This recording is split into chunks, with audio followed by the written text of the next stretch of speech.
It's incredibly brave of you, actually, to step up and talk about something that is so deeply personal to you. And you, throughout your life, you're not really one to wear your heart on your sleeve, really. You're not that emotional. You've said yourself that you've sort of seen emotions as a bit of a weakness in your life. Yeah, well, from the background, I'm from a council estate, and you're taught to not show any emotion, don't talk too much, just kind of be hard-nosed and get on with things. And then I went into a career which was very much the same in the dressing room, guys, macho, ego, and any sign of weakness emotionally, I would be the first one to dig that person out. I don't want them in our change room. I want to win, and he's not going to help us win. So I've always been closed in that sense, and I've had to flip that on its head in this situation by showing emotion, especially for my children's sake. I've learned that I've got to show emotion, crying. If you need to cry, cry, to show them that it's all right. How did people see you, especially in that sporting environment? How did they view you? Did they say, oh, he's a bit cold? Yeah. Did they? Yeah, I think even my family probably the same thing. I don't really I remember I signed for United, biggest day of my life in football. And I remember Sir Alex Ferguson saying to my mum, is he even happy about this? Because I found it really hard to show him. I used to find that as a weakness.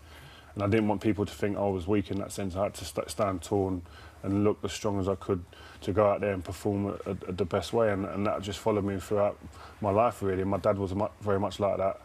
And I've probably got similar traits in that sense to my dad. But this situation, you've just got to become softer. You're opening up. You're doing absolutely the opposite to what you've always done. Yeah, well, I think that was the main reason for doing this documentary, in that I wanted to help myself, to open up, to help my children, to then help other people.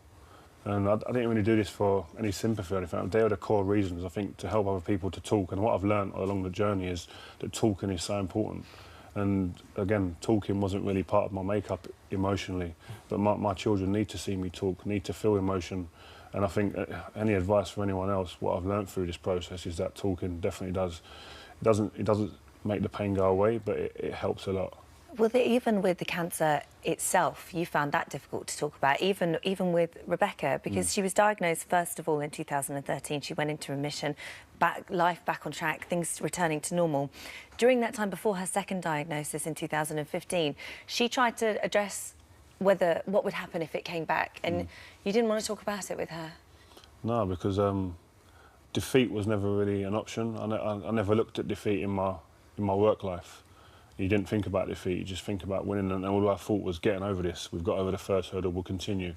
So looking at any negative option wasn't an option for me, really, so I used to just kind of steer away from it. There were moments you spoke about the odd thing here and there, but again, advice for anyone, that if you're coming into this or you've gone for it, talking at that point when the person's still here, because you will have many tormented nights after, thinking about, I wish I could have said more, I wish I could have done more. So you end up, you hurt yourself if you don't talk. And did she want to talk about it more?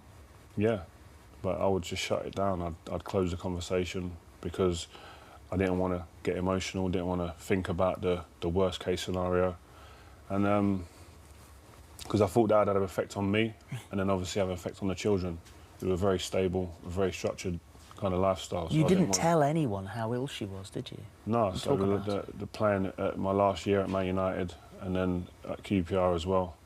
I had to tell the managers, because there would have been days when I've had to have half an hour, and just at short notice, to go into hospitals and stuff with Rebecca. So, but I didn't want to put that burden on other people, on my teammates. And to be honest, you're going into work was a kind of bit of respite for me. I could go there, and that was an hour or two where I would kind of not forget about it, but you can kind of put it over there and breathe a little bit easier in the training ground. And it happened so quickly, and the second diagnosis within 10 weeks, sadly, she passed away. So to suddenly then face that and face the fact you've got these 3 children now that are entirely your responsibility, how do you even begin to bring up that subject? How did you tell them? Yeah, well, that's probably the hardest point. Before she passed away, that you've got to tell your children that you're going to go home from the hospital today and never see your mum again. That's like, I wouldn't wish that on anybody, but difficult, yeah. But you're just thrown into a situation where you've got to deal with the school run, for instance. Do you know what I mean? And your appreciation for mothers and how they cope and how they deal with the school run, just doing that. I mean, I thought I was taking and playing a big part in the school run by taking my kids to school every day. But I soon realised that there's so much more that goes into a school run that mums do that we kind of, as men, don't even consider.